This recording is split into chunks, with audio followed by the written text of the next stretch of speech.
네, 안녕하십니까. 과학기술인 협동조합 설립 지원 희망자 교육을 진행하게 된 나비 프로젝트 이상기 컨설턴트입니다. 나비 프로젝트는 올해 과학기술인 협동조합의 설립과 지원을 지원하기 위한 용역을 수행을 하고 있습니다.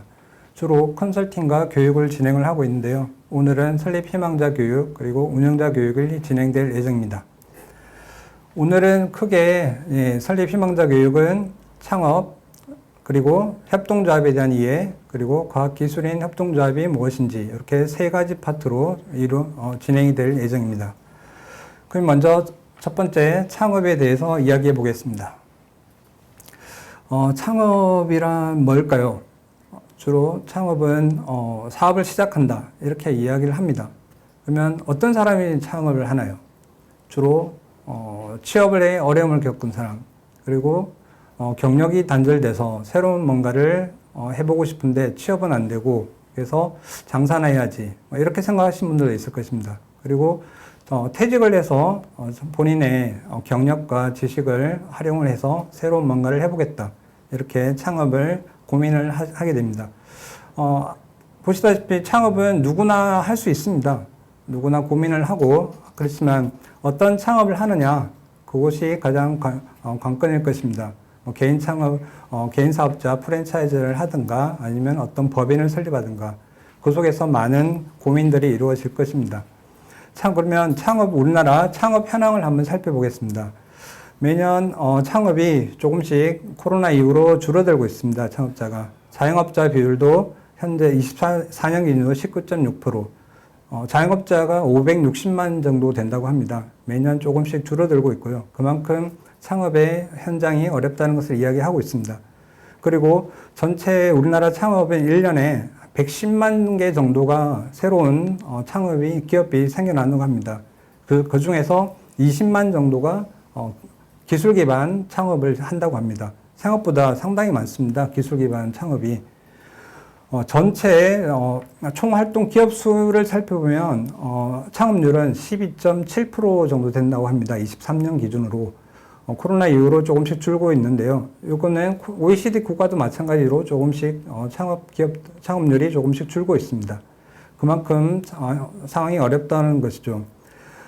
특히나 우리나라는 창업률이 조금씩 줄어든 반면 또 생존율도 상당히 낮습니다. 그만큼 생존과 역동적인 위험에 노출되어 있다는 거죠.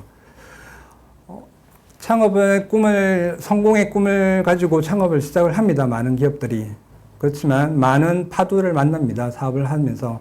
첫 번째, 예비 창업자는 어떤 상품 서비스를 개발하느냐부터 시작을 해서 어떤 상품을 만들어내고 이런 어려움을 겪게 되고요. 그 중에서 일부 상품을 만들어내고 검증을 받은 기업들도 상당히 많은 파도를 만나게 되고요.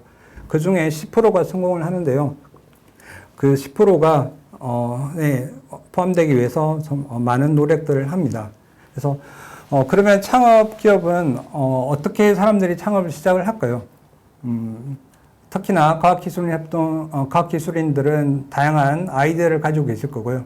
그리고 누구보다도 기술을 가지고 있을 겁니다. 그리고 내가 가진 기술과 아이디어를 열정적으로 한번 사회에 뭔가 해보겠다. 그렇게 해서 사업에 대한 기회를 발견하고 고객을 또 발견하는 이런 속에서 창업을 시작을 하게 됩니다. 크게 이렇게 세 가지로 창업을 분류를 이야기할 수 있을 것 같고요.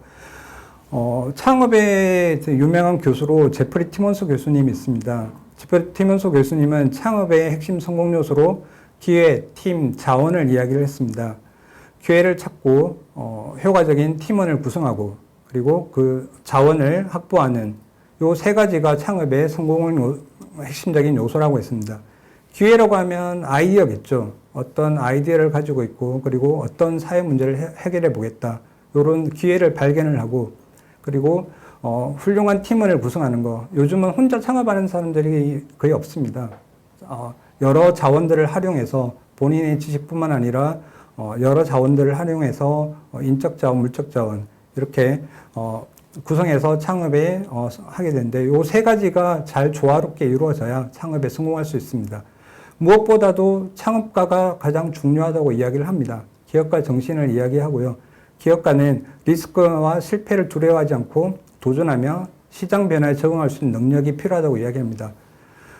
기업가 정신하면 가장 떠오르는 사람이 누구냐 하고 이야기한다면은 뭐 여러 사람들이 최근에 있는데요. 일론 머스크 같은 사람, 이런 사람들 새로운 혁신을 추구하죠. 항상 새로운 혁신을 추구하고 새로운 아이디어를 만들어내고 사회 변화를 이끌어냅니다. 이런 기업가 정신이 창업의 핵심적인 성공 요소라고 할 수 있습니다.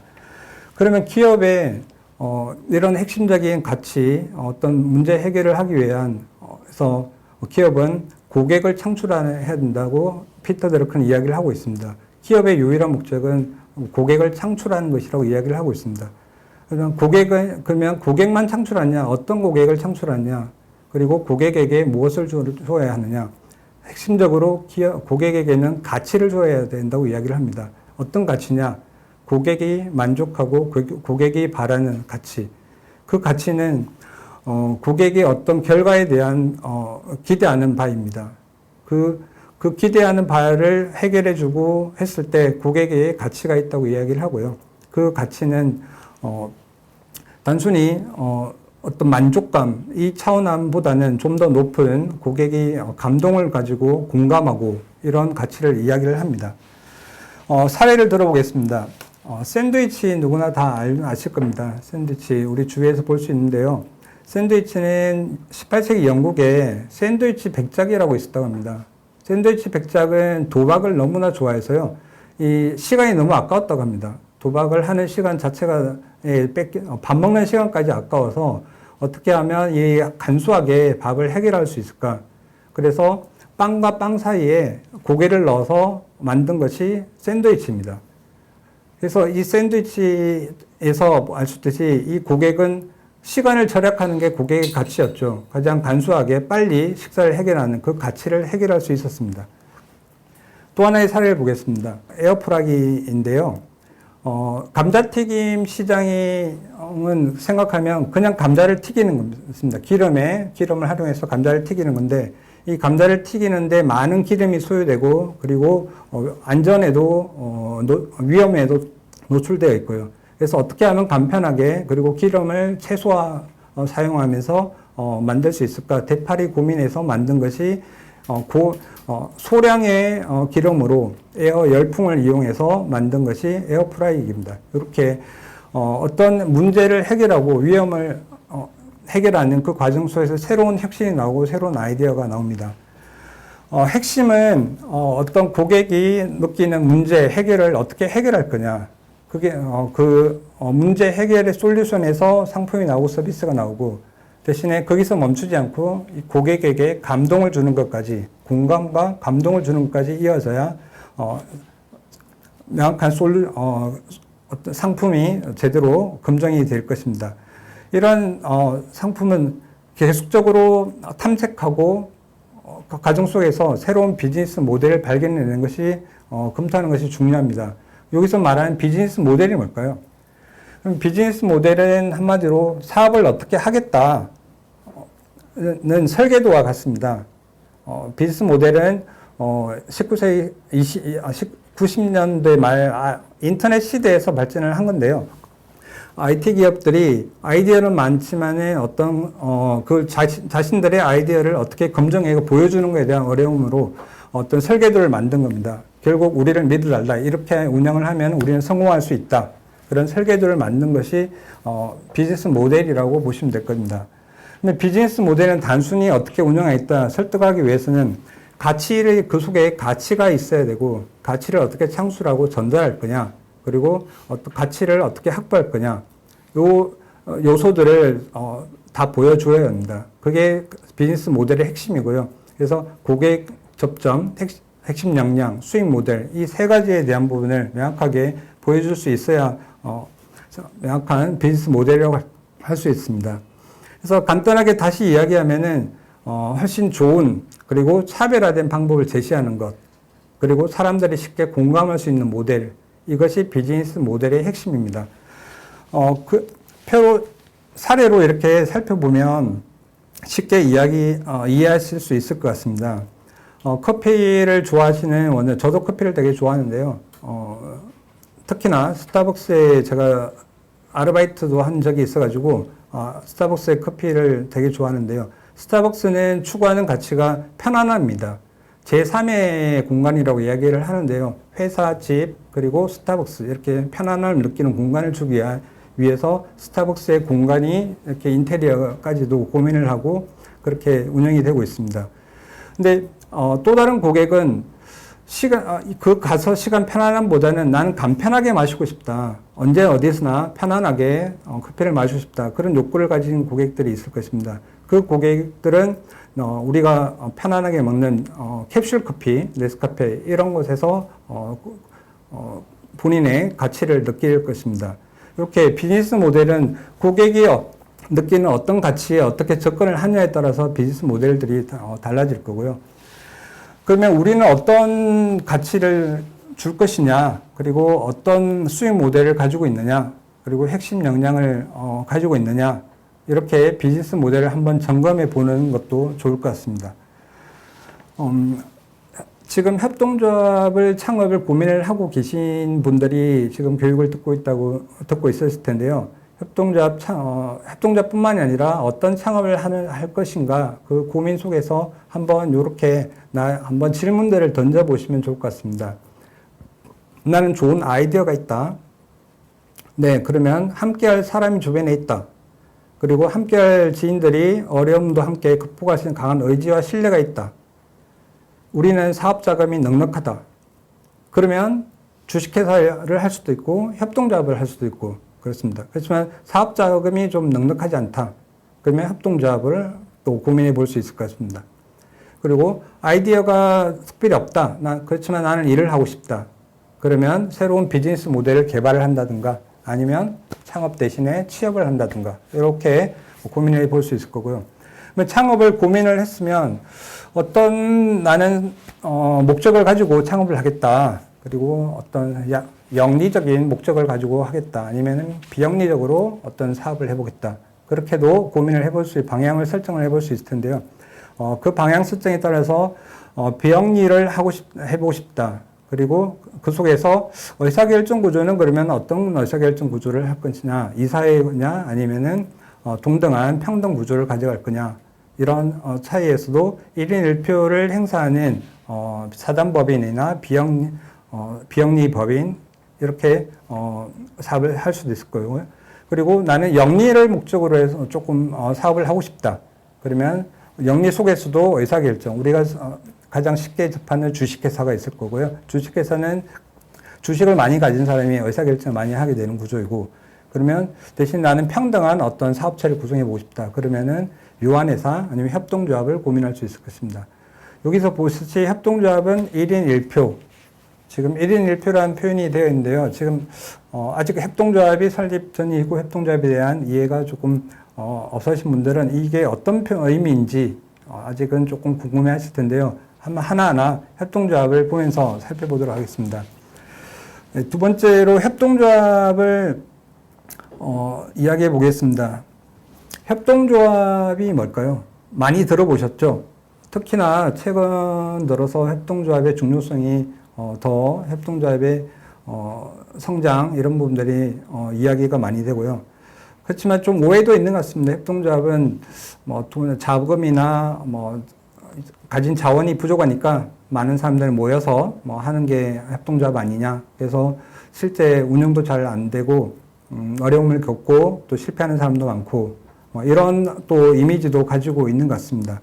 그렇지만 협동조합은 전 세계적으로 가장 성공한 모델 중에 하나입니다. 협동조합 살펴보시면 전 세계 인구의 10억 명이 협동조합 조합원으로 활동을 하고 있고요. 그리고 그림에 보시듯이 프랑스 같은 경우는 소매 금액의 60%, 농식품의 40%를 유통을 하고 있고요. 또 네덜란드 같은 경우는 라보은행이 예금 거래의 40%를 점유를 하고 있습니다. 그리고 우리나라 같은 경우도 가장 큰 농협이 있죠. 협동조합. 가장 크게 농협이 전체 농민의 90%가 농협 회원으로 가입되어 있고요. 이처럼 협동조합은 가장 성공한 기업 모델의 하나이고요. 많은 세계 인구들이 협동조합 조합원으로 활동을 하고 있습니다. 우리나라 협동조합에 살펴보면 우리나라도 2012년 기점으로 해서 매년 3,000개씩 2013년도 3,000개 정도가 설립이 됐고 매년 2,000개 이상이 설립이 되고 있고요. 현재 27,500개 정도의 협동조합이 운영이 되고 있습니다. 실제 운영은 다른 기업들도 마찬가지겠지만 실제 운영은 조금 어려움을 겪는 협동조합도 있을 거고요. 가장 성공한 협동조합도 많이 있습니다. 나중에 살펴보겠지만요. 그래서 매년 협동조합은 1,500개, 2,000개 지금은 조금 설립되는 수가 좀 줄긴 했지만요. 매년 1,500개 정도가 협동조합이 설립이 되고 있습니다. 그럼 왜 이렇게 협동조합이 많이 설립이 되고 있을까요? 그건 2008년 금융위기를 이야기하고 빼고는 할 수 없을 것입니다. 2008년 금융위기 때 많은 기업들이 어려움을 겪었고요. 많은 회사들이 큰 회사들도 많이 사업에 실패하고 다시 문을 닫는 경우가 많았습니다. 그렇지만 협동조합은 금융위기를 넘기면서 많은 위기 속에서 협동조합이 새로운 대안이 될 수 있겠구나 해서 유엔은 2012년도를 세계 협동조합의 해로 지정을 했습니다. 유엔은 매년 지속 가능한 성을 담보하기 위해서 매년 지구에 새로운 주제를 던지는데요. 2011년도는 세계 살림의 해, 2013년도는 물의 해, 그리고 2012년도는 협동조합의 해로 지정을 해서 협동조합의 성과를 알리는 해로 했습니다. 보시면은 2008년도에 네덜란드의 라보뱅크는 예금이 오히려 20%가 증가했습니다. 많은 은행들이 금융위기 때 도산을 했지만은 라보뱅크는 20% 오히려 예금이 증가를 했고요. 스위스 라이파이젠은 국내 순위가 10위에서 오히려 4위로 순위가 올라가는 이렇게 성장을 하였습니다. 그리고 우리 협동조합을 하시는 분들은 많이 알고 계신 몬드라곤 협동조합이 있습니다. 몬드라곤 같은 경우는 스페인에서 기업이 26%가 2008년도에 금융위기 때 도산을 했지만 몬드라곤은 2개밖에 도산을 하지 않았고요. 오히려 그 도산한 기업의 직원들도 다시 다른 몬드라곤의 그 협동조합 복합체입니다. 협동조합의 몬드라곤은 여러 기업들의 복합체이고요. 그 다른 기업으로 해고 없이 일자리를 재배치하는 이런 성과를 거두고 있었습니다. 그러면 협동조합은 이렇게 성장하고 어려움 속에서도 협동조합은 새로운 경제 모델을 만들어가고 이런 모델은 어떻게 협동조합이 시작된가 그 등장 배경을 살펴보면 잘 이해를 하실 수가 있습니다. 협동조합은 18세기 산업혁명 때 시작이 되었는데요. 산업혁명이 되면서 많은 근로자들이 열악한 노동 환경에 놓였습니다. 그래서 그 열악한 노동 환경을 해결하고자 많은 사상가들이 새로운 시도를 많이 했었고요. 그래서 협동 공동촌도 만들고 협동 공장도 만들고 했지만은 결국은 실패로 돌아갔지만은 여러 시도들이 있었고요. 이런 열악한 노동장 현장을 개선하기 위해서 했고 이러한 노력들을 통해서 1844년 로치데일 개척자들이라고 노동자들 28명의 노동자들이 영국의 로치데일이라는 작은 마을에서 노동자들이 어려움을 극복하기 위해서 협동조합을 시작했는데요. 가장 최초의 성공한 협동조합 모델이라서 협동조합의 시초라고 이야기하면 로치데일 협동조합을 이야기를 합니다. 이들은 기존의 그 사상가들 그리고 이전에도 협동조합이 존재를 했지만은 다들 실패하고 그 속에서 협동조합의 교훈을 얻었고 성공하기 위해서 세 가지 가장 큰 원칙을 가지고 시작을 했습니다. 시중 가격과 같은 수준으로 공급할 것, 그리고 현금으로만 거래하고 영수증을 발급할 것, 그리고 출자금이 아닌 구매한 양에 따라 수익을 배분할 것. 이 세 가지 원칙을 가지고 협동조합을 시작을 했고요. 로치딜 협동조합은 소비자 협동조합인데요. 이 영국의 그 노동자들이 그 당시에는 삶이 어렵기 때문에 어떤 쌀이나 이런 그 식량을 구하는 것도 어렵고 식료품을 구하는 게 되게 어려웠습니다. 그래서 직접 우리가 식료품을 구매해서 같이 공동으로 판매를 하자. 그래서 처음 28명이 모여서 만든 게 협동조합의 시초이고요. 이 협동조합이 로치딜 협동조합이 성공이 모델이 점점 더 조합원이 늘어나고 또 정직한 식료품을 판다 이런 소문이 나서 점점 더 성공을 했고, 그리고 1860년도에는 이 로치딜 협동조합 운영 원칙이란 게 정립이 됐습니다. 그래서 살펴보면 자본은 조합은 스스로 제공해야 하며 고정 이자율을 만든다. 그리고 세 번째, 완전한 무게를 측정해 상품을 제공해야 한다. 그리고 다섯 번째, 이유는 각 조합원이 구매한 양에 따라 배분한다. 그리고 경영에서 1인 1표 원칙과 조합원 성별 평등을 준수해야 한다. 이렇게 협동조합의 운영 원칙이 지금도 이 원칙 중에 일부분들은 지금도 그 원칙을 지금 반영을 하고 있고요. 그래서 협동조합의 이 성공 모델들이 유럽 각국으로 전파가 되고, 유럽에는 여러 협동조합들의 모델들이 성공을 하게 되는데요. 각기 처한 환경들이 다르기 때문에 좀 다른 협동조합의 발전들이 이루어졌습니다. 영국 같은 경우는 소비자 협동조합이 성장을 했고요. 프랑스 같은 경우는 산업혁명이 영국보다는 조금 늦었기 때문에 조금 생산자 위주로 생산자 협동조합들이 발전을 했고요. 그리고 독일은 조금 더 늦게 농촌 사회에서의 어떤 고리대금업자들의 어려움들이 많았습니다. 농민들의 그 고리대금업을 해결하기 위한 신용협동조합 형태로 독일은 발전을 했습니다. 그래서 이렇게 여러 나라의 협동조합의 성공들이 발전을 하고 그 모델들이 새로운 경제 모델로 이렇게 성장을 하면서 1895년도에 협동조합들이 모여서 국제협동조합 총연맹을 출연을 했습니다. 이런 하나의 큰 연맹으로 이제 협동조합의 발전을 같이 고민하는 상호 교류와 발전을 위한 연맹이 발전했고요. 이렇게 협동조합은 이렇게 태동과 열악한 환경 속에서 협동조합이 생겨났고 그 서로 연대와 협동을 통해서 성장을 해왔고, 지금도 그 연대와 협동을 이어가고 성장을 하고 있습니다. 그럼 우리나라는 어떨까요? 우리나라도 협동조합이 이전부터 있었죠. 우리나라도 협동을 하는 협동의 문화는 있었고요. 향약, 두레개 이런 옛날부터 우리가 알고 있는 협동의 문화들이 있었고, 구체적으로 협동조합이 생겨난 건 1920년대 일본의 제국주의 침탈에 대응하기 위한 소비자 협동조합이 시작을 했습니다. 그래서 어려움에 서로 같이 헤쳐나가는 협동조합이 시작이 됐고요.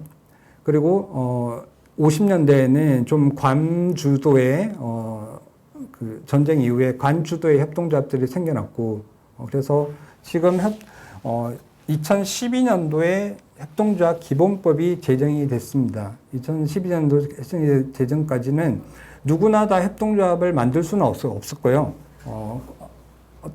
특별한 기준 100명 이상 이렇게 기준들이 정해져 있어서 그 기준을 맞추지 못하면 협동조합을 만들 수가 없었고, 특별한 동업을 한다 이런 경우는 대부분 다 주식회사나 이런 형태로 사업을 시작을 했는데, 2012년 말씀드릴 때 2008년 IMF를 겪고 하면서 우리가 그 극복하기 위한 방안으로 협동조합이 하나의 모델로 시작이 됐습니다. 협동조합 기본법이 제정되면서 우리가 5명만 모이면 협동조합을 지금은 만들 수 있게 됐습니다. 그래서 살펴보면 기존의 협동조합 2012년 이전에는 8개의 특별법으로만 협동조합이 존재를 했습니다. 그래서 나머지 일반인들이 협동조합을 할 수는 없었고요. 특별 개별법에 의해서만 협동조합이 이루어졌고, 됐고, 12년 이후에는 협동조합 기본법이 제정되면서 누구나 5명만 모이면 협동조합을 할 수가 있게 됐습니다. 그래서 협동조합 기본법이기 때문에 지금 새로 13조 2항에 보면은 법령을 제정하거나 개정하는 경우에는 이 법의 목적과 원칙에 맞도록 하여야 한다. 이렇게 되어 있는데요. 이 의미는 기본법, 개별법들도 이제는 기본법에 맞게끔 운영과 방향을 맞게끔 개정하고 해야 된다는 걸 이야기를 하고 있습니다. 그러면 지금까지 쭉 협동조합이라는 등장과 성장을 좀 이야기를 했는데요. 그러면 정확하게 협동조합이 뭔가? 협동조합 기본법에는 이렇게 이야기를 하고 있습니다. 재화 또는 용역의 구매, 생산, 판매, 제공 등을 협동으로 영위함으로써 조합원의 권익을 형성하고 지역사회에 공헌하는 사업조직, 그리고 아까 얘기했던 국제협동조합연맹에서는 공동으로 소유되고 민주적으로 운영되는 사업체를 통하여 공통의 경제적, 사회적, 문화적 필요와 욕구를 충족시키고자 하는 사람들이 자발적으로 결성한 자율적인 조직. 그리고 미국 농무상에서는 이용자가 소유하고 이용자가 통제하며 이용 규모를 기준으로 이익을 배분하는 사업체. 이렇게 조금씩 다들 각국의 특성에 따라 조금씩 정의하는 부분은 조금씩 다릅니다. 그렇지만 공통적으로 이야기하는 부분들이 조합원의 공동 소유, 민주적 운영, 지역사회 기여, 자율성 이렇게 등을 하는 조직 형태를 이야기를 하고 있는데요. 좀 더 쉽게 좀 살펴보면 기존에는 협동조합이 있기 전에는 사업을 하려면 주식회사 보통, 그리고 비영리하면은 그냥 사단법인 이렇게 좀 생각을 했었는데요. 그 상법에서의 주식회사랑 민법에서의 그 사단법이 이런 비영리성을 같이 결합한 것이 협동조합이라고 좀 생각을 하시면 되는데요. 협동조합은 협동조합 기본법에 의해서 영리와 공리를 같이 추구하고, 그리고 이용자를 우선적으로 이익 배분을 하고 사회 공헌을 기여한다. 이런 부분들이 영리와 비영리와 좀 혼재되어 있는 이런 형태를 협동조합이라고 이해하시면 될 것 같고요. 쉽게 이야기하면은 협동조합은 우리에게 필요한 것을 같이 고민하고 같이 그 속에서 가치를 공유하는 것, 이렇게 이야기할 수 있을 것 같고요. 일반 회사는 소유와 경영이 분류되어 있는데, 지금 우리는 주식회사에 투자를 하지만은 경영에는 관여하지 않잖아요. 내가 주식을 소유는 하고 있지만 경영에는 따로 경영자가 있는 거고. 그렇지만 협동조합은 내가 조합원이 됨으로써 경영에도 참여하고 소유도 같이 하는 이런 형태가 협동조합이라는 걸 쉽게 이야기할 수 있습니다. 그럼 협동조합을 아까 ICA 국제협동조합연맹이 발족이 되고 로치데일에서도 협동조합을 운영을 하는 기본 원칙들을 가지고 운영을 했는데요. ICA에서는 협동조합의 7대 원칙이라고 해서 7가지 원칙을 정해서 운영을 하고 있습니다. 이 원칙을 지켜나가는 협동조합이 진정한 협동조합이라고 볼 수 있는데요. 뭐 꼭 7가지를 다 어떤 식으로든 그 협동조합을 운영을 하면서 반영을 하고 좀 더 협동조합다워지는 모습, 그렇기 위해서 협동조합 원칙, 7대 원칙을 준수해 나가는 게 중요한데요. 하나하나 살펴보겠습니다. 첫 번째 원칙인데요. 자발적이고 개방적인 조합원 제도. 협동조합은 자발적인 조직입니다. 자발적인 조직이고 누구나 참여를 할 수가 있습니다. 대신에 누구나 참여를 할 수 있다는 의미는 그냥 아무나 다 한다는 얘기도 하지만은 그 속에는 우리랑 같이 하는, 우리의 뜻과 같이 하는 사람이 조합원이 될 수 있다는 것입니다. 성별과 종교, 인종 이런 차별을 두지 않고 우리의 협동조합의 뜻을 같이 하는 사람은 누구나 협동조합이 될 수 있다. 그런 의미이고요. 그래서 협동조합 기본법에서도 여러 조항에서 이 자율적이고 개방적인 조합원 제도를 반영을 하고 있습니다. 20조에 보시면 협동조합 설립 목적에 동의하고 조합원으로서 의무를 다하고자 하는 자는 조합원이 될 수 있다고 하고요. 그리고 6조 2항에서 협동은 자발적으로 결성하여 공동으로 소유해야 한다. 그래서 혼자 1인이 아니라 공동으로 자발적으로 참여하고 소유하는 그런 협동조합의 1원칙입니다. 두 번째 원칙은 조합원에 의한 민주적 관리인데요. 협동조합은 1인 1표로 이루어지는 민주적인 운영을 해야 됩니다. 그래서 주식회사는 자본회에서 자본을 많이 투입하는 사람이 의결권을 많이 가지죠. 협동조합은 1인이 30% 이상을 출자를 제한을 하고 있습니다. 그래서 그 이상을 출자를 하면 안 되고요. 누구나 다 평등하게 출자를 하지만은 하고 의결권은 동등하게 1인 1표를 가집니다. 그 속에서 민주적으로 조합원에서 관리가 되고 민주적으로 운영이 돼야 된다. 이게 가장 큰 협동조합 주식회사의 가장 큰 차이라고 하면 이 차이가 있을 거고요. 1인 1표. 그래서 평등하고 민주적인 운영을 해야 된다. 이게 협동조합의 두 번째 원칙입니다. 그리고 협동조합의 세 번째 원칙은 조합원의 경제적 참가인데요. 협동조합은 출자금을 내고 그리고 거기에 대한 이익이 나면 배당을 받는 그 속에서 경제적인 참여를 해야 됩니다. 협동조합은 출자의 금액은 제한이 없는데요. 누구나 다 지금 보통의 협동조합을 설립할 때 보통 한 구자라고 표현을 하는데 한 구자의 상황에 따라 뭐 만 원인 한 구자가 만 원인 곳도 있고 한 구자가 100만 원인 곳도 있고 이렇게 구자를 금액을 설정을 해서 최소한 한 구자 이상을 출자를 해야 조합원이 될 수가 있습니다.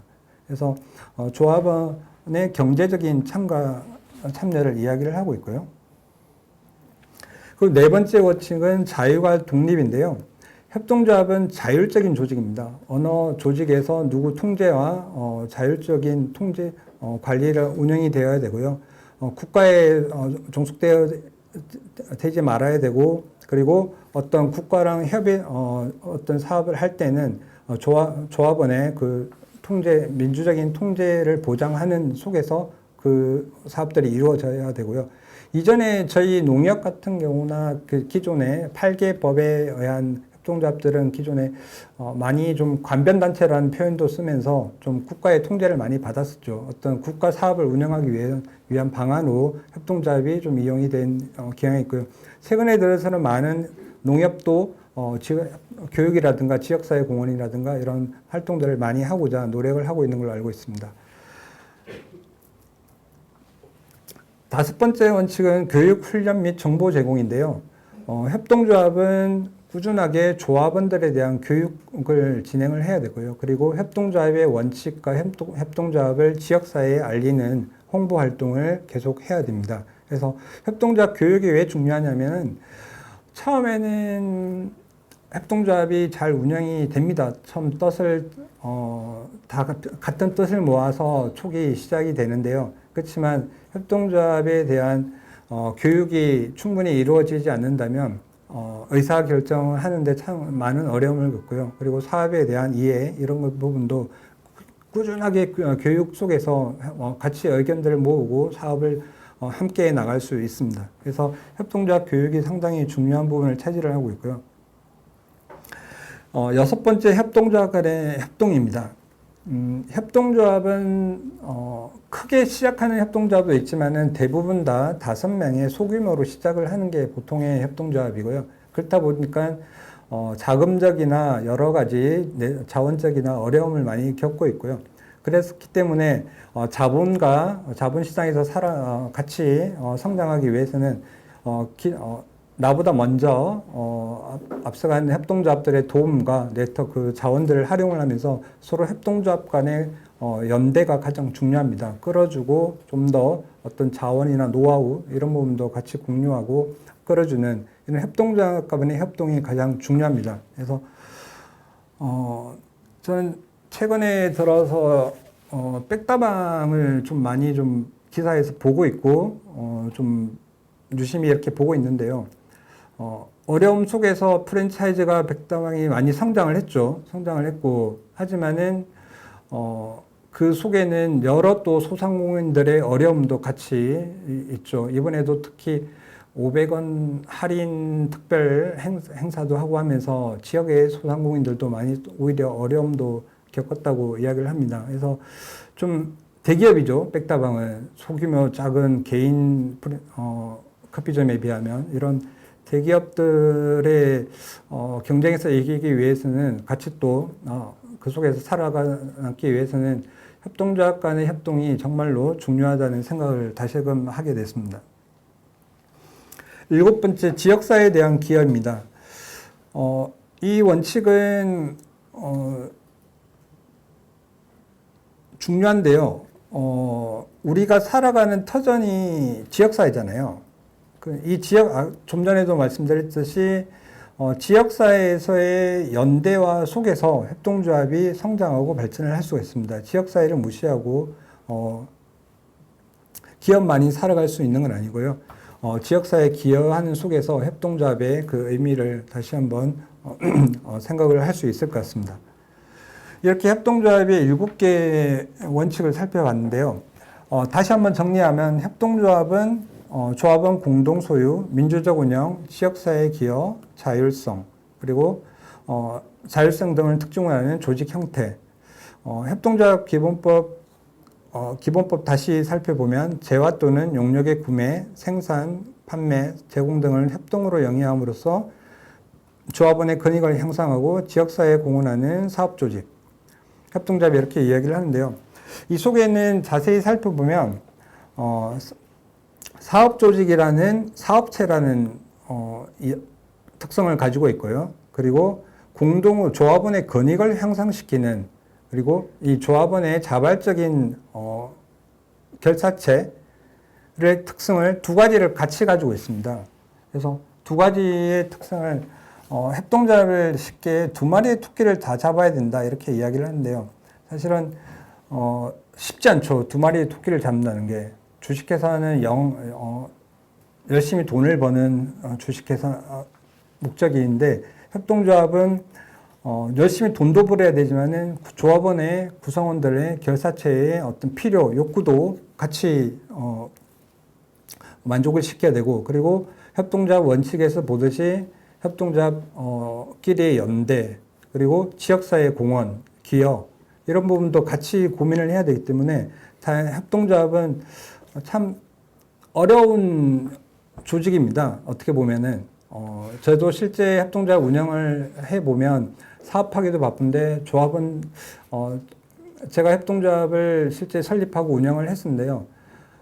처음에 사업이 성공을 해야 된다. 그러면 조합원들이 이해해 줄 거다, 따라올 거다. 좀 생각이 많았죠. 그런 시작에. 근데 사람 마음만큼, 제 마음만큼 쉽지는 않더라고요. 조합원들이 다 이해해주고 하는 건 아니고, 그러니까 그 조합원들을 같이 끌어가는 그런 결사체로서의 협동조합이 무너지면은 사업도 안 되고, 사업이 영속성이 떨어지고, 그리고 협동조합의 존재 이유가 없어지게 되는 거죠. 그러려면은 그냥 주식회사 하는 게 낫죠. 혼자 사업하려면. 그래서 이 협동조합은 이 두 마리의 토끼를 잡는다는 게 다시 계속 그 7호 원칙에서 나왔듯이 계속 고민하고 민주적인 운영을 어떻게 할 것인가, 그리고 어떤 또 새로운 조합원들에게 교육도 시키고 또 지역사회에 어떻게 공헌하고, 그리고 다른 협동조합들과 연대해 나가고, 이런 과정을 항상 고민하고 해야 되는 어려움을 항상 겪고 있습니다.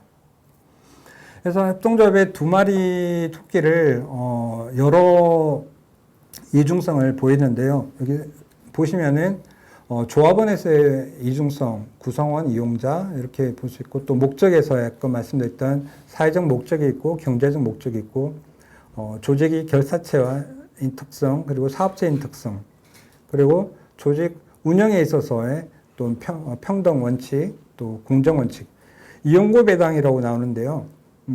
이용고 배당은 쉽게 이야기하면 협동조합은 말씀드렸듯이 출자를 많이 했다고 해서 내가 주식회사는 출자를 많이 하면 거기에 대한 배당을 출자한 만큼 받죠. 근데 협동조합의 가장 큰 특징은 이용고 배당입니다.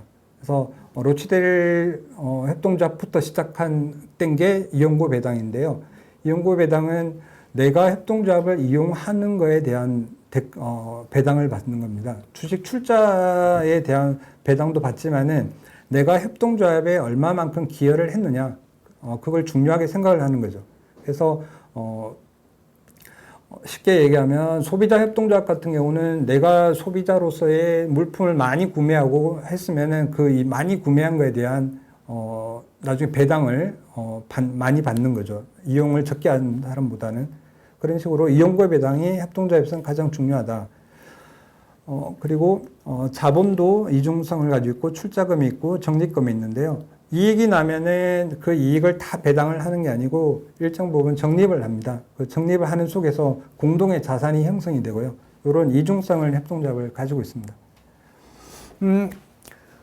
쉽게 정리하면 협동조합의 특징을 계속 이야기했던 이야기지만은 다시 한번 정리를 하면은 공동의 목적을 가진 5명 이상이 모여 조직한 사업체이고 사업체이고 결사체이다. 그리고 사업 범위가 우리나라 협동조합 기본법에서는 금융업과 보험업이 제한되어 있습니다. 지금 개별법으로 금융업이 되어 있죠. 그래서 지금 협동조합 기본법상에는 보험과 금융을 하지 못하게끔 제한을 두고 있습니다. 이걸 계속 하게끔 해달라고 하지만 좀 개정이 안 되고 있고요. 아직까지 지금 현재로서는 금융과 보험은 할 수 없고 사회적 협동조합 이제 살펴보겠지만 사회적 협동조합 안에서는 상호 공제, 상호 부존을 할 수가 있게끔 되어 있긴 합니다. 그래서 공제 사업만 할 수 있게끔 되어 있고요.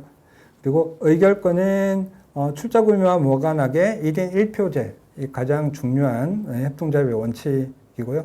그리고 협동조합은 출자만큼 자기 책임을 지는 유한 책임을 가지고 있고 가입과 탈퇴가 자유롭고 그리고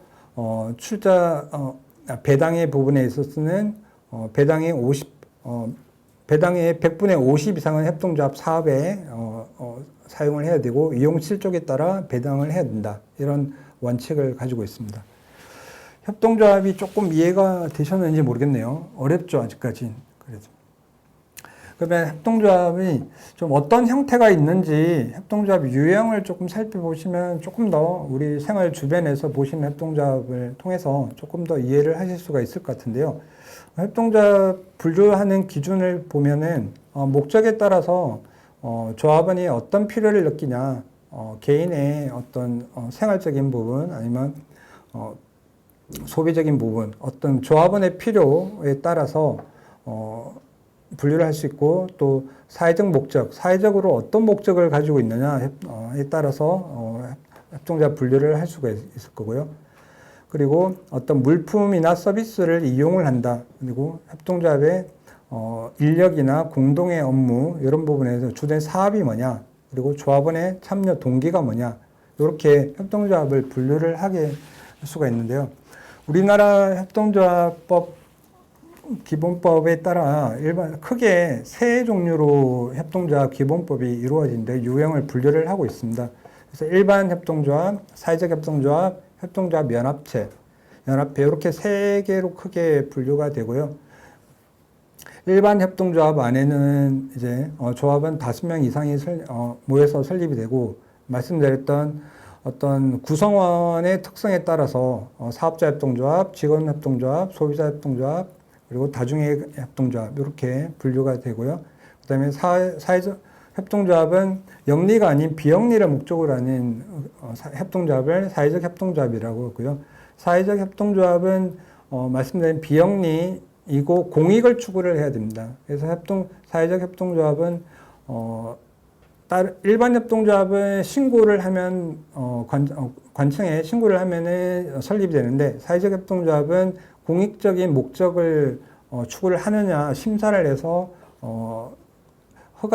인가를 내게 됩니다. 그래서 사회적 협동조합은 가장 큰 차이는 그렇게 볼 수 있을 거예요. 주체별 유행, 좀 전에 말씀드렸던 이제 주체별로 유행으로 일반 협동조합은 생활 소비 조합원들의 참여 동기가 뭐냐에 따라서 소비자 협동조합, 그리고 사업과 경영에서 일자리를 제공하는 건 직원 협동조합, 그리고 공동구매나 이용, 생산, 판매 이런 주 사업을 하는 곳은 사업자 협동조합 이렇게 나눌 수 있고요. 그리고 상호공제 뭐 이런 부분은 이제 여러 지금 소비자, 직원, 사업자 분들이 다 여러 이해관계자들이 모인 협동조합이 다중이해 협동조합이고요. 이렇게 일반 협동조합은 이렇게 나눌 수 있을 거고요. 사회적 협동조합은 말씀드린 공익사업을 40% 이상은 해야 되고, 그리고 또 하나 특징은 보건의료, 의료복지사회적 협동조합인데요. 이거는 이제 특수한 의료 부분을 이제 서비스하는 보건의료 사회적 협동조합인데요. 이 부분은 조금 더 설립이 조금 더 까다로운데요. 좀 나중에 다시 한번 살펴보도록 하겠습니다. 협동조합 다시 이제 소유 관계에서 조금 이해를 하면 조금 더 쉽게 이해를 할 수 있을 건데요. 유형을 살펴보면 사업자 생산자 협동조합은 사업자가 소유자입니다. 그러니까 사업자라고 하면은 우리가 내가 개인 사업을 하고 있죠. 그러면 또 옆에 또 개인 사업자를 하고 계신 분들이 모여서 하나의 또 새로운 협동조합을 만든 겁니다. 그래서 사업자 구성원들끼리 만든 것이 사업자 협동조합이고요. 그래서 사업자 협동조합 보통 공동 자재를 구매를 한다든가 공동 판매, 공동 브랜드를 만들어서 마케팅을 한다든가 이런 목적으로 사업자 협동조합을 만들게 되고요. 그리고 직원 협동조합은 직원이 소유자입니다.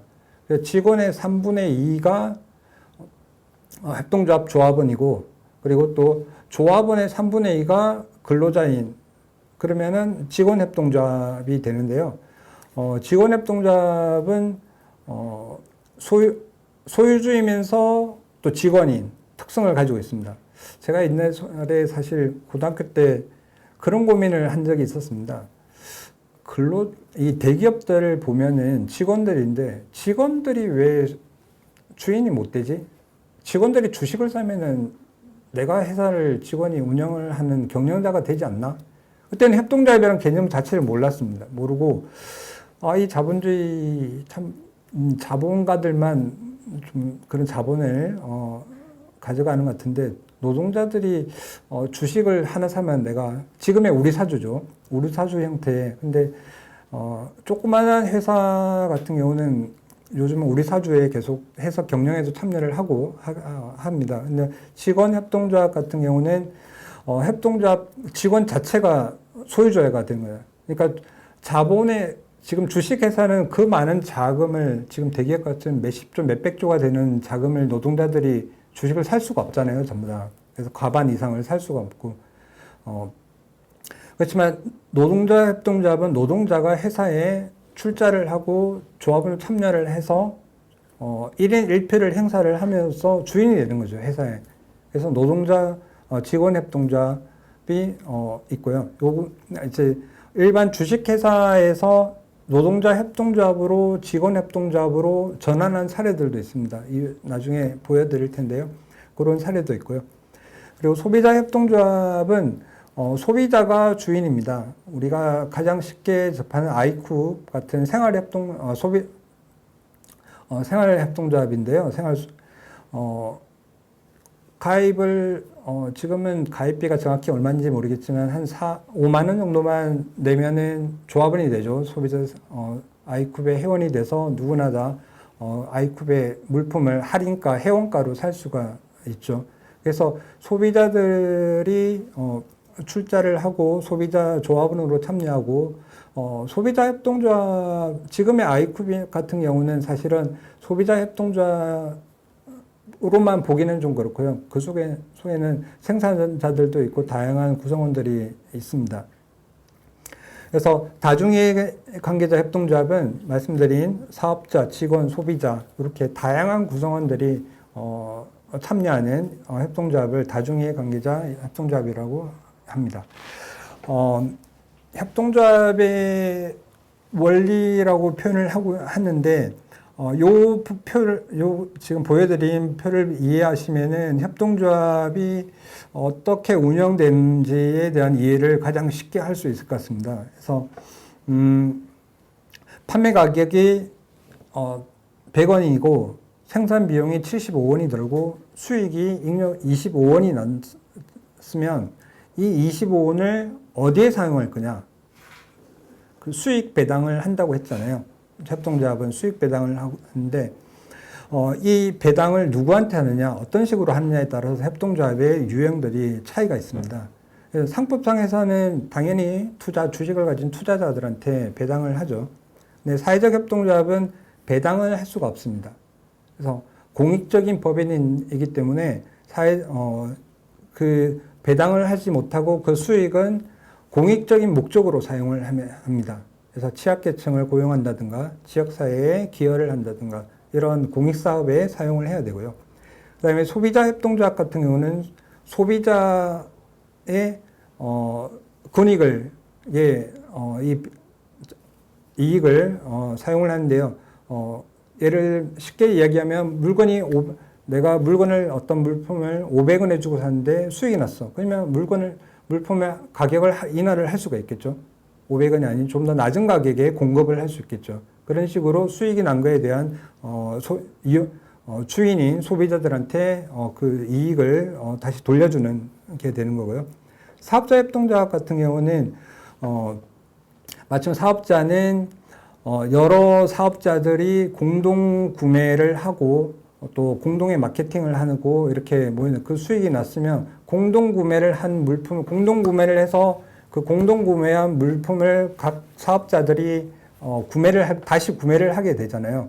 독립된 협동조합과 개인의 사업자는 독립된 사업체입니다. 그래서 이 협동조합이 공동 구매를 하고 그 공동 구매를 한 거에 대해서 다시 본인이 협동조합에서 구매를 하게 되면 그 구매 물품이 가격이 낮아지겠죠. 그런 식으로 공동 구매하는 목적을 달성을 하는 거고요. 그리고 직원협동조합은 수익이 나면 당연히 직원으로서 임금 인상이나 근로조건 개선에 사용을 하게 될 거고요. 그리고 다중이해관계자 협동조합은 다양한 목적으로 사용을 하게 될 겁니다. 이익을. 그래서 협동조합을 이해하는데 충분히 이렇게 수익을 어떤 식으로 활용을 하느냐, 다시 환원을 하느냐의 부분에 따라서 협동조합의 유형들의 원리를 이해를 할 수 있을 것 같습니다. 좀 더 구체적으로 각 협동조합에 대해서 조금 더 살펴보면 사업자 협동조합은 말씀드렸지 사업자가 소유주라고 말씀드렸고요. 공동사업의 시너지 효과가 분명할 때 발휘되는, 그래서 공동 구매하고 공동 마케팅, 공동 브랜드를 만들어서 대응하는, 시장에 대응하는 그런 형태의 사업자 협동조합이고요. 그래서 조금 초기 핵심 사업가가 좀 중요합니다. 어떤 사업을 여러 다양한 개인 사업자들이 있을 거고요. 저도 사실 개인 사업자를 한번 해본 적이 있는데 좀 준비가 좀 덜 된 상황에서 해가지고 좀 짧은 기간에 저도 이제 사업을 접었는데요. 좀 그런 좀 사업자를 좀 같이 공동으로 뭔가 하는 그런 게 있었다 그러면 좀 누가 좀 이끌어주고 했다 그러면 좀 더 성공할 수 있지 않을까, 좀 그런 후회를 좀 해보는데요. 그래서 초기에 어떤 사업자들 같이 핵심 좀 사업가가 좀 중요한 지점이 있을 것 같고요. 그리고 초기에 어디에 선택하고 집중할 거냐, 뭐 그런 공동의 사업이기 때문에 여러 경우들이 많이 있기 때문에 서로 어디에 선택하고 집중할 거냐, 이런 부분들이 중요한 포인트가 될 겁니다. 사업은 여러 공동으로 할 수 있을 텐데요. 요 보시면은 구매를 한다든가 공동 생산을 한다, 공동 생산 시설을 만든다든가, 공동으로 마케팅을 한다든가, 그리고 공동으로 조사 연구를 한다든가, 그리고 해외 시장 뭐 이렇게 공동으로 한다든가, 또 인적 자원 개발도 공동으로, 그러니까 핵심 자원들을 공동으로 해서 훈련이라든가 이런 부분도 같이 공유하는, 그리고 경영 관리 이런 부분도 공동으로 하는 도움을 받을 수 있겠죠. 아무래도 소상공인이나 조금 소규모의 기업들은 이런 경영이나 인적 자원에 대해서 어려움이 많기 때문에 이런 공동으로 하면서 이 어려움을 같이 해결해 나가는 그런 사업을 모색해 볼 수 있을 것 같습니다. 좀 사례를 말씀을 드리면은 뭐 쉽게 우리가 아시는 분도 많이 계실 텐데요. 미국의 선키스트 같은 경우는 협동조합입니다. 뭐 처음 접하신 분도 계실 테지만 선키스트가 그냥 보면은 선키스트는 협동조합인지 잘 모르죠. 보통 사람 선키스트도 생산자들이 모여서 만든 공동의 유통을 하는 협동조합이고요. 서울우유협동조합도 협동조합입니다. 그래서 저도 이렇게 역사가 오래된지는 잘 몰랐는데 그 서울우유협동조합은 1937년도에 시작을 했다고 합니다. 낙농업자들이 모여서 공동의 생산품을 만들어서 공동의 브랜드로 우유 판매를 하는 협동조합이고요. 그다음에 동네빵네 협동조합이 있는데요. 빵집들이 모여서 동네빵네라는 브랜드를 만들어서 공동 구매하고 하고 공동의 브랜드로 판매를 하는. 그래서 매출이 상당히 30% 증가했다는 결과를 보여주고 있습니다. 그래서 생산자 그리고 과학기술 영역에서도 생산자 협동조합을 볼 수 있는데요. 연구개발, 기술거래, IT 서비스 등 동등한 기능이나 업종에 종사하는 업체나 개인이 조합원으로 모여 공동 마케팅하고 이렇게 해서 사업자 협동조합을 운영을 합니다. 특히나 기술적인 협동조합들은 다양한 기술들이 모여서 하나의 더 큰 시너지를 내기 위한 협동조합들이 많이 있는 것 같습니다. 그래서 건설용 3천 프린트 협동조합이 있고요. 사례로. 그리고 한국 메이커 융합 협동조합, 스마트팜을 운영하는 협동조합이 여러 기술들이 모여서 이런 사업자들이 모여서 운영하는 사업자 협동조합 사례가 있습니다. 그리고 직원 협동조합은 직원들이 소유자이면서 초기에 핵심 설립 그룹이 좀 중요하고 전문가가 좀 포함되는 게 좀 중요한 포인트이고요. 그 다음에 관리에 있어서 효율성이 좀 저하될 수 있는데 이 부분을 어떻게 예방할 거냐 이런 부분에 대한 준비가 되어야 될 것 같습니다. 직원협동조합은 계속 말씀드렸듯이 어떤 직원들이 소유주이기 때문에 고용이 안정되고 그리고 비정규직이 정규직으로 전환하고 그리고 적정급여, 처우 개선, 직원 복리가 증진되는 이런 효과를 달성할 수 있을 것입니다. 말씀드렸던 이제 협동 사례를 보면 몬드라곤 같은 경우는 몬드라곤 협동조합 복합체인데요. 여기는 이제 직원들이 다 조합원입니다. 조합원이 1인당 몇 천만 원씩 출자를 합니다. 그래서 그 출자한 자기가 퇴사할 때 다시 돌려받는 돈이고요. 그래서 그리고 복합체이기 때문에 직원이 아까 말씀드렸듯이 기업이 어떤 어려움에 처하면 다른 곳으로 기업으로 다시 이직도 하고 그래서 그 내에서 고용의 안정성을 가져가는 직원이 주인이기 때문에 그렇죠. 직원이 주인이 아니면은 퇴사하면 그만인데 직원이 주인이기 때문에 다른 고용의 안정성을 보장하기 위해서 다른 곳으로 다시 근무를 하게끔 그렇게 하고요. 그다음에 아까 말씀드렸던 이제 주식회사였다가 협동조합으로 전환한 사례입니다. 그래서 국내 최초 협동조합 프랜차이즈인 국수나무인데요. 아마 많이 다니면서 많이 보셨을 겁니다. 국수나무는. 그래서 전국에 지금 400개의 가맹점이 있고요. 직원들이 주식회사의 그 대표분 여러분들이 초기 이제 설립을 해서 그 주식을 다 직원한테 나눠준 그래서 직원 협동조합으로 만든 사례입니다. 가장 우수한 사례이죠. 이런 사례들이 많이 나오면 좋겠는데요. 앞으로도. 그리고 지금 우리나라 사례는 벨기에 사례인데요. 이제 프리랜스들이 힘으로 모여서 조금 다른 형태인데요. 직원이 아닌 프리랜스들이 협동조합을 만들어서 거기에 강사로 활동하는 뭐 이런 형태로 또 직원 노동자 협동조합이 존재를 합니다. 과학기술 영역에서도 이런 강사 협동조합 기술들이 많이 있는 것 같습니다. 그래서 기술들을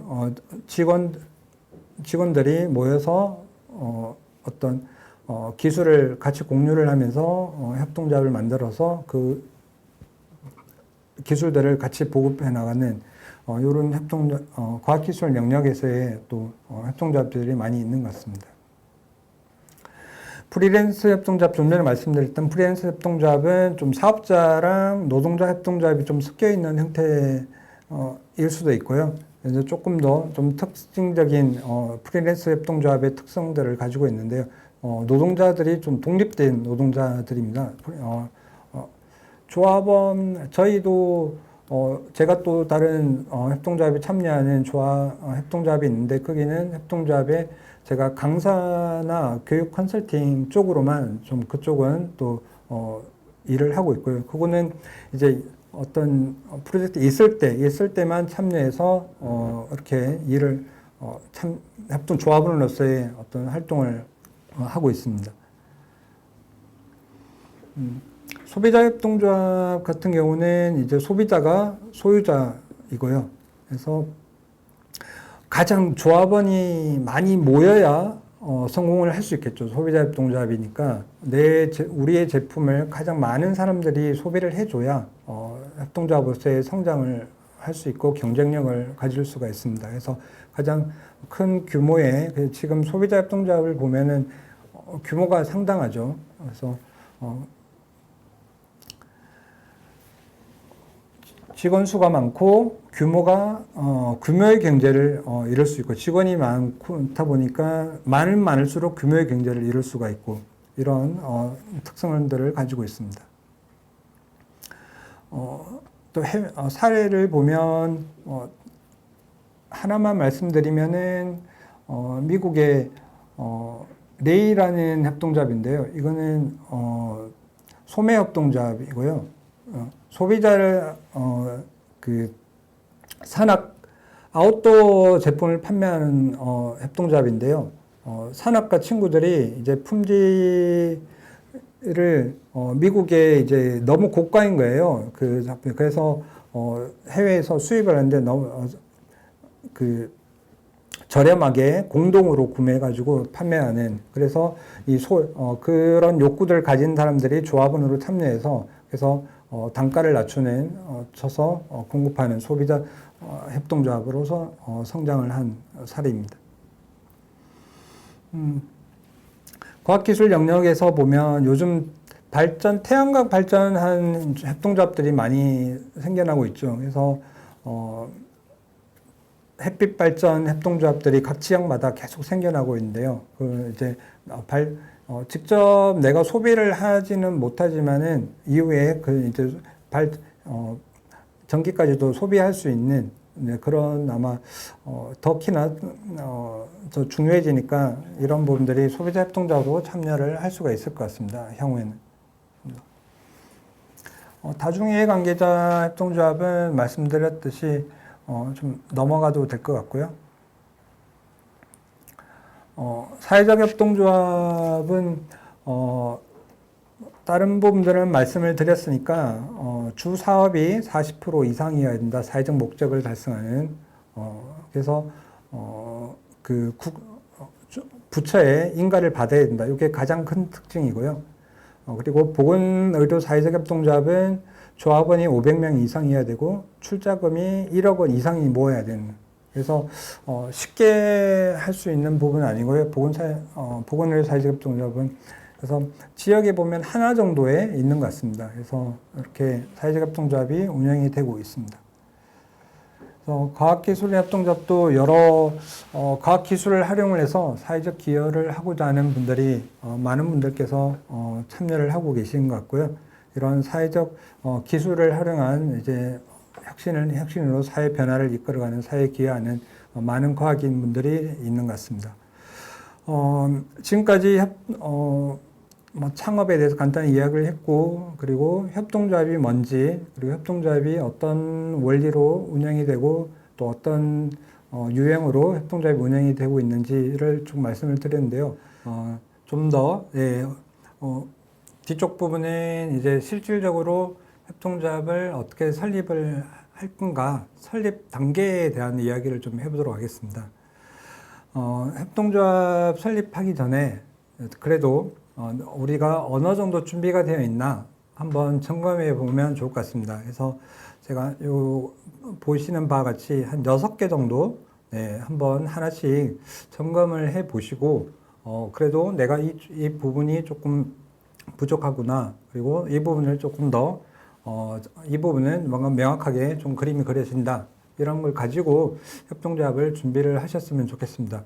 간단하게만 살펴보면 첫 번째, 협동조합 미션 비전, 왜 설립하는가, 무엇을 할 것인가, 그리고 조합원은 누구인가, 우리의, 그리고 어떤 물건과 어떤 서비스를 제공할 것인가, 세 번째, 그리고 간결한 설명이라고 되어 있는데요. 짧은 시간 내에 그래도 내가 우리의 사업을 설명을 할 수 있다. 어떤 가치를 가지고 어떤 문제를 해결할 거고, 우리의 고객은 누구이고, 그러면 어떤 임팩트, 가치를 보여줄 거냐, 이런 간단하게 설명을 할 수 있어야 되는 거고요. 그리고 충분히 사전 준비를 해야 된다. 사전 조사. 우리와 유사한 사업을 하고 있는 곳은 없는지, 그리고 시장이 어떤 상황이 지금 조성되어 있는지, 이런 충분한 사전 조사가 준비가 되어야 되고요. 그리고 나와 함께할, 그리고 어떤 어려움에 좀 도움을 줄 분들은 있는지, 이런 기본적인 이제 협동조합뿐만이 아니라 이거는 기본 사업이나 새로운 걸 시작을 할 때 다 해당될 것 같고요. 협동조합에서 그래도 조금 더 한번 협동조합을 설립 단계에 계시니까 한 번 더 고민을 하셨으면 좋겠습니다. 그럼 협동조합을 천천히 한번 설립을 시작을 해보도록 하겠습니다. 협동조합을 설립을 하려면 발기인을 모집을 해야 됩니다. 첫 번째, 그 다음에 정관 작성, 세 번째 설립 동의자 모집, 총회 공고, 총회 개최, 그리고 설립인가 신청. 요 오른쪽에 있는 부분은 이제 어떤 서류라든가 사전 준비, 설립하기 위한 사전 준비 단계고요. 그 다음에 오른쪽에 있는 좀 붉은색 쪽은 이제 서류가 준비돼서 신청을 하고 그 이후에 등기라든가 사업자 등록까지 하는 그 단계로 구분이 되고요. 조금 내용적으로 좀 살펴보면 총 11개의 단계가 있는데요. 협동조합과 사회적 협동조합 좀 구분이 되어 있는데 큰 차이는 없고요. 여기 6번째, 7번째 요 차이만 좀 이해를 하시면 될 것 같고요. 첫 번째부터 살펴보면 발기인 모집입니다. 발기인이라고 하면은 뜻을 같이 하는 사람, 처음에 이 사업을 시작을 하는 사람이라고 생각을 하면 될 것 같고요. 그래서 5명 이상의 협동조합은 5명 이상이어야 된다고 했죠. 5명은 일반 개인일 수도 있고요. 법인이어도 가능합니다. 법인도 1인으로 포함이 됩니다. 그래서 5인 이상 조합원이 참여를 해야 되고요. 그리고 두 번째는 정관의 작성인데요. 정관은 발기인이 모여서 우리가 어떤 사업을 할 거다, 어떤 조합원을 대상으로 조합을 모집할 거다, 좀 구체적인 또 어떤 목적으로 사업을 우리는 협동조합을 만든다. 정관 부분은 뒤에서 제가 조금 더 자세하게 말씀을 드리도록 하겠습니다. 그리고 정관이 작성이 되고 앞부분에 제가 이 부분 조금 말씀을 안 드린 건데요. 총회를 나중에 개최를 한다고 했잖아요. 총회에서는 정관, 사업계획서, 사업지출, 예산서, 그 다음에 임원 선출, 그 다음에 설립경비, 요 5가지의 안건을 통과를 시켜야 됩니다. 결정을 해야 된다는 얘기죠. 이 5부분에 대한 총회에서 승인이 있어야 그 사업을 가지고 추진을 하는 거죠. 그래서 설립 동의자 처음에 이제 발기인들이 정관을 작성하고 사업계획서랑 다 수지계산서 이런 부분을 다 작성을 하고 나면 우리의 사업에 동참을 하는 사람들에 대해서 조합원을 모집을 합니다. 그래서 조합원을 모집을 하고 그 조합 동의하는 사람들, 많은 참여자들을 더 조합원으로 확대를 하고 조합원은 사업의 성격에 따라서 다양하게 구성이 될 겁니다. 그래서 소비자 협동조합 같은 경우는 많은 사람 조합원을 모집을 할 거고, 또 특별한 기술을 가진 협동조합 같은 경우는 그 기술을 보유한 사람들만 조합원을 모집하게 되죠. 그래서 조합원을 모집하는 그 과정이 필요하고요. 그리고 그 과정이 끝나면 이제 협동조합 총회를 개최를 하는데요. 이 뜻에 같이 하는 조합의 뜻에 같이 하는 사람들이 총회에 다 모여서 의결을 하게 되는데 7일 전에 공고를 해야 됩니다. 7일 전에 공고한다는 거는 공고한 날 빼고 총회하는 날 빼고 그 사이에 7일이 보장이 되어야 됩니다. 그래서 총회에 대한 인재를 하고 참여할 시간을 줘야 된다는 얘기죠. 그리고 총회를 하면 아까 말씀드린 5가지 그 안건에 대해서 통과를 시키고 합의를 보시고 저도 이제 협동조합 설립을 하면서 이 총회가 정말 준비가 많이 해야 됩니다. 정말 이 총회를 하기 위한 사실은 총회를 하기 위한 과정이 협동조합 설립에 거의 다라고 보시면 됩니다. 총회에서 아까 말씀드렸던 정관을 작성해야 되고 그다음에 사업계획을 작성을 해야 되고 그렇기 때문에 이 준비 단계에서 총회를 준비하는 과정이 가장 어려운 단계라고 생각을 하시면 되고요. 그러면 정관을 살펴보면 정관은 협동조합의 헌법이라고 이야기를 합니다. 그래서 그 정관 안에 우리가 어떤 가치로 협동조합을 할 거냐, 그리고 어떤 사업을 할 거냐, 이게 다 포함이 되어 있어야 되고요. 그리고 정관에는 필수 사항들이 여기 쭉 밑에 보시면 필수 사항들이 나열된 14가지의 필수 사항들이 포함이 되어 있어야 허가를 받을 수가 있습니다. 그리고 사업 안에는 또 정관의 필수 사업, 제가 협동조합의 그 원칙 5, 6, 7번을 이야기했잖아요. 그 직원에 대한 교육, 그 다음에 협동조합 간의 협동, 지역사회 기여, 이 3가지를 어떻게 할 거냐에 대한 구체적인 사업계획도 정관에 포함이 되어 있어야 되고 나중에 사업계획서에도 그 3부분을 작성을 하셔야 됩니다. 그래서 정관이 중요한 이유는 말씀드렸듯이 그 속에 우리는 어떤 가치로 협동조합을 설립하느냐, 그리고 어떤 조합원을 모집을 할 거냐, 그리고 어떤 사업들을 운영할 거냐, 이 부분이 가장 핵심이 부분입니다. 그리고 협동조합 정관은 표준 정관이 있습니다. 사실 표준 정관이 있어서 그냥 무작정 작성을 하는 건 아니고요. 그 표준 정관이 이제 국가에서 표준 정관이라고 해서 그 기본 사항들은 다 이 14가지의 기본 사항들을 다 포함한 표준 정관이 있고 그 표준 정관에서 우리의 사업의 목적에 맞게끔만 수정을 하면 되는데 기본법에서 제시한 최저 라인을 지켜야 됩니다. 그래서 보시면 이용 배당에 대한 부분이 있으면 배당 부분이 매년 10% 이상 수익이 나면 10% 이상 적립을 하게끔 되어 있습니다. 그 10% 이상에 대한 우리는 20% 적립하겠다, 30% 적립하겠다. 그렇게 정관에는 기본법 이상을 제정하는 건 괜찮습니다. 그렇게 할 수 있고요. 그런 부분들을 정하는 게 총회입니다. 총회에서 그런 부분들을 충분히 합의하고 토론한 상황에서 정관이 결정이 되는 부분이고요. 그래서 정관을 작성하는 것이 정말로 중요하다. 그리고 정관에서 말씀드렸던 어떤 사업을 할 거냐 부분도 조합원들은 다양한 욕구로 모입니다. 어떤 사람들은 그냥 이용만 할 거다. 어떤 분들은 그냥 후원만 할게. 사실은 처음에 협동조합이 우리 너무 쉽게 만들어질 수 있다 보니까 5명 모이면 조금 지인한테 이름만 빌리는 경우도 솔직히 있는 것 같습니다. 그렇게 있고 해서 이 사업을 정말로 협동조합으로서 운영이 되기 위해서는 충분하게 논의하고 그런 사업적인 부분들 논의가 되어야 되는 부분이 있습니다. 그래서 말씀드렸듯이 준비 기간이 정말로 길어야 된다 말씀을 드리고요. 사업계획서는 모든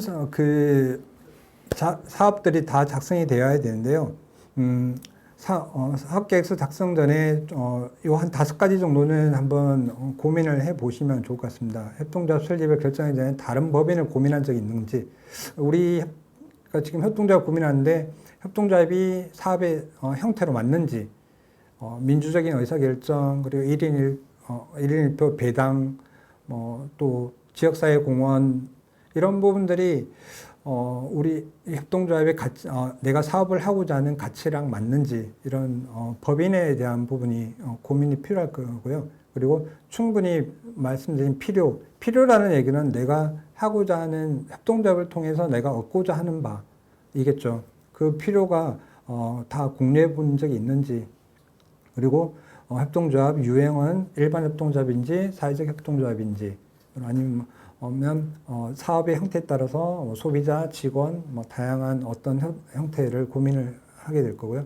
말씀드린 주 사업은 뭔지, 그 다음에 대략적인 어떤 사업 수익 모델, 사업 모델들도 한번 같이 고민을 해 봐야 될 것 같습니다. 작성 순서는 개괄적으로 고민을 하고 세부적인 여러 자료나 정보들을 통해서 세부적으로 작성하는 걸 말씀을 드리는 거고요. 사업계획서 계획서 작성 양식이 있습니다.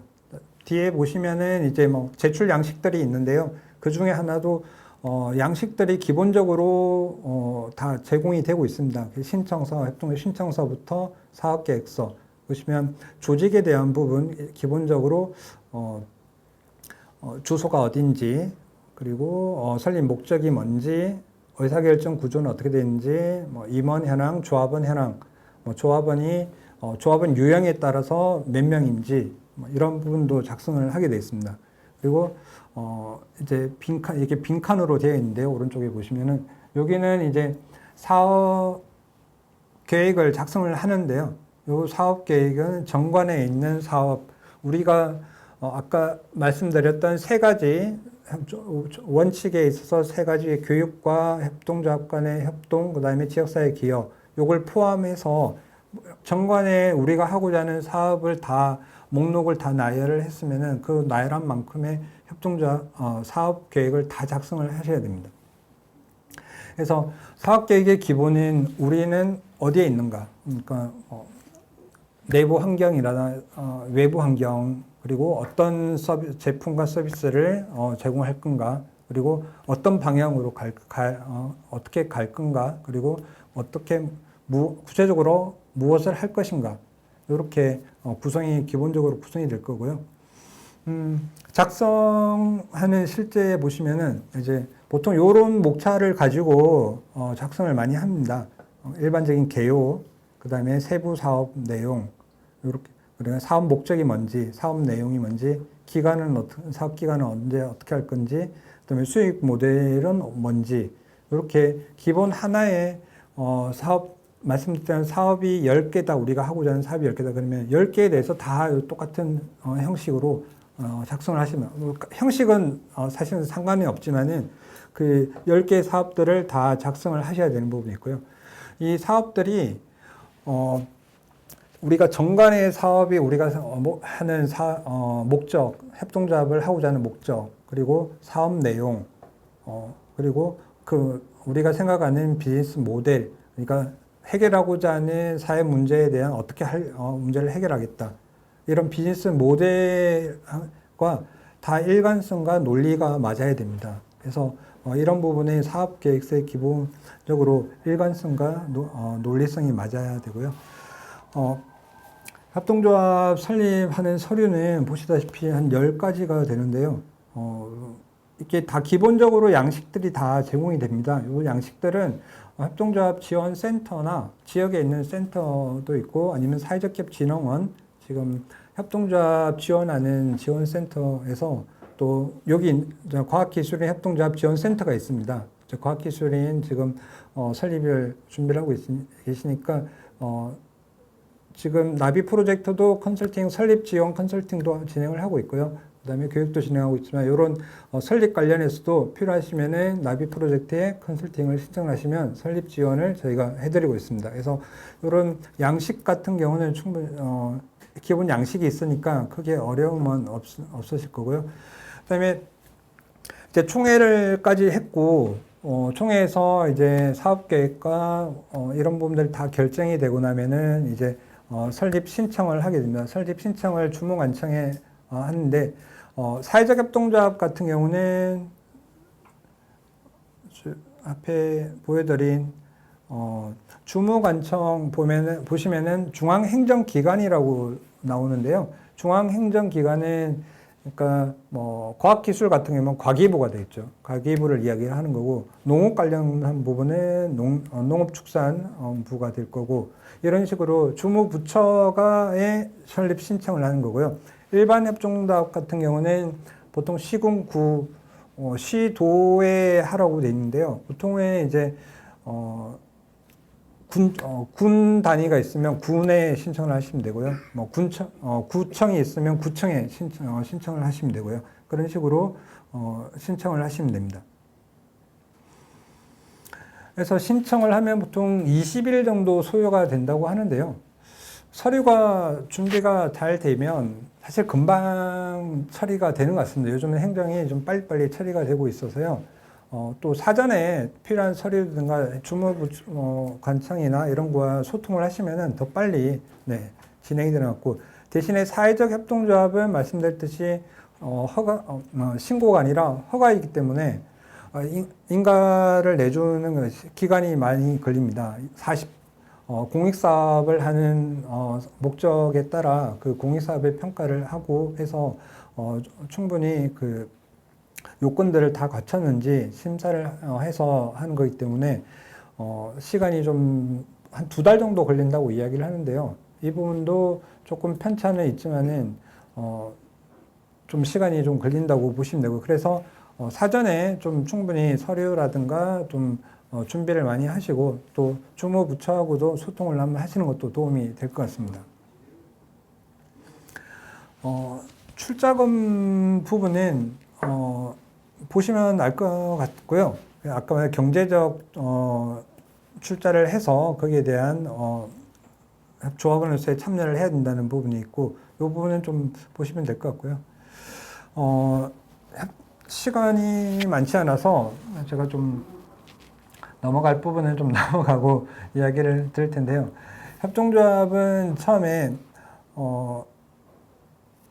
많은 여러분들께서 좋은 뜻을 가지고 시작을 하시지만은 좀 운영에 하다 보면 여러 어려움들이 사실 좀 있습니다. 그래서 자본적인 부분도 어려움이 있을 수도 있고, 또 인적 결사체이기 때문에 인적 서로 간에 조금 갈등도 생길 수가 있고요. 그리고 비즈니스 모델에 있어서도 생각했던 거와 다르게 조금 전개가 안 되는 부분도 있고요. 그래서 처음에 보셨듯이 스타트업들이 성공하기가 정말 어렵습니다. 10%도 겨우 살아남을 정도의 스타트업들은 실패를 하고요. 그래서 크게 2가지를 이야기를 합니다. 스타트업들이 실패하는 게 적절한 관계자를 찾지 못한 것이고, 그리고 사전 준비 없이 무조건 행동에 나선 것이다. 그래서 협동조합도 정말로 충분한 준비가 필요하다는 걸 말씀을 드리고요. 그래서 스타트업 7가지 실패 사례를 쭉 찾아봤는데요. 가장 큰 부분은 아마 좀 전에 말씀드렸던 자금적인 부분도 있곤 하겠지만은 시장 니즈 부족이 가장 크다고 이야기를 합니다. 그래서 내가 생각했을 때는 당연히 될 것 같아. 그리고 주변에 들어보니까 너무 좋은 아이디어라고 이야기를 해. 근데 막상 시장에서는 반응이 없는 거죠. 충분히 시장 조사를 하고 거기에 대한 파일럿으로 뭔가 해본다든가 그런 사전 조사 준비 단계가 좀 부족한 부분이 가장 큰 것 같습니다. 그래서 저도 사실 처음에 제 개인 사업할 때 잘할 수 있다 열정이 있었거든요. 근데 시장은 그렇게 열정만으로는 되지는 않고 여러 경우의 수들이 많기 때문에 충분히 사전 준비를 하고 시장이 요구하는 게 뭔지에 대한 욕구를 충분히 반영하는, 그래서 준비를 하는 과정이 가장 중요한 부분일 것 같습니다. 그래서 협동조합은 특히나 다른 부분보다도 협동조합 조직적 특성이 가장 큰 부분 고려를 하셔야 되는 부분 같습니다.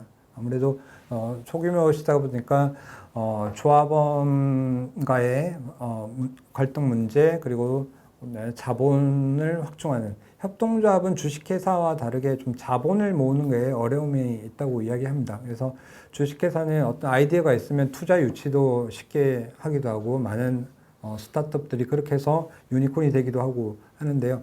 근데 협동조합은 조금 아마 사업의 성격이나 구성원들, 그리고 말씀드렸듯이 지역사회에 공헌하고 또 수익을 계속 지역사회에 환원하고 이런 부분에 있어서 좀 공익적인 성격 부분이 아마 좀 강하게 좀 있기 때문에 그런 부분에 좀 어려움이 있을 거라는 생각을 합니다. 그래서 충분히 소통하고 이런 부분들 필요한 것 같고요. 그래서 기존에 여러 성공한 협동조합들의 사례들을 충분히 살펴보시고 공부도 하시고 학습을 하셔가지고 그런 교훈을 참고해서 협동조합 운영 조합원들과 충분히 운영 원리도 같이 만들어 나가시고, 이런 부분이 중요한 협동조합 성공 요인이라고 할 수 있을 것 같습니다. 그래서 네, 같은 이야기이고요. 과학기술 협동조합이 뭐냐 그러면 과학기술 협동조합은 기본 형태는 같다고 생각을 하시면 됩니다. 법인으로서의 협동조합, 법인으로서의 유형이나 형태, 지금까지 보셨던 사업자 협동조합, 직원 협동조합, 그리고 소비자 협동조합, 모든 협동조합 형태는 다 같습니다. 같고, 과학기술을 활용한 협동조합이라는 거죠. 그리고 과학기술인으로서의 어떤 할 수 있는 업종이나 이런 부분들이 아무래도 좀 일반 기업들하고는 조금 차이가 분명히 있을 거고요. 그래서 과학기술을 활용한 해서 어떻게 사회에 과학기술을 좀 더 활용한 어떤 혁신을 만들어내고 또 사회에 기여하고, 이런 부분에 있어서의 협동조합을 이야기를 하는 부분입니다. 그래서 여기 과학기술인 협동조합 지원센터에서 이야기했는 과학기술 협동조합을 한번 이렇게 여기 있는 걸 읽어보면요. 협동조합 기본법에 의해 설립된 협동조합으로 이학, 공학 분야 또는 이와 관련된 학제 간 융합 분야의 인력 또는 경력자가 포함이 되고요. 참여하여 과학기술 관련 사업을 하는 협동조합, 이렇게 과학기술 협동조합을 정의를 할 수가 있습니다. 그래서 과학기술 협동조합 유형을 보면 경력 연계형 협동조합, 그리고 기술 협력형 협동조합, 문제 해결형 협동조합, 이렇게 유형을 좀 크게 분류를 할 수 있을 것 같고요. 경력 연계형 협동조합의 특징을 보면 일반 기업보다 좀 유연한 근무가 가능하겠죠. 이런 부분 좀 특징을 가져갈 수 있을 것 같고요. 그 다음에 협력적 협동조합은 공공기관이나 기업과의 계약에서 개인 프리랜서의 좀 어려움들을 기술을 협력한 협동조합들이 어떤 규모화로 해서 법인으로 설립함으로써 계약이라든가 이런 부분을 좀 더 쉽게 가져갈 수 있는 특징을 보일 수 있을 것 같고요. 문제 해결형 협동조합은 이제 어떤 기술을 가지고 사회적인 혁신을 이루어나가는 사회적 가치를 추구하는 그런 유형을 가질 수 있는 협동조합 유형으로 볼 수 있을 것 같습니다.